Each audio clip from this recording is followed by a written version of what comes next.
এক যুবতী মেয়ে একজন আলেম সাহেবকে বললেন, হুজুর, সৌন্দর্য যদি লুকিয়ে রাখতে হবে তাহলে আল্লাহ তাআলা নারীকে কেন এত সৌন্দর্য দান করেছেন? আলেম সাহেব বললেন, মামুনি, এই প্রশ্নের উত্তরটা একটু পরে দিচ্ছি, আগে বলো তো তোমার হাতে ওটা কি, আর এরকম কচ্ছপের মতো হাঁটছো কেন?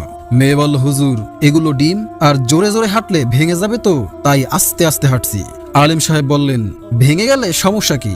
ডিম তো ভেঙেই খেতে হয়। মেয়ে বলল, কি বলেন হুজুর, ভেঙে গেলেই তো সর্বনাশ, ডিমও যাবে, রাস্তাও নষ্ট হবে। আলেম সাহেব বললেন, তার মানে তুমি ডিম ভেঙে খেতে চাও না?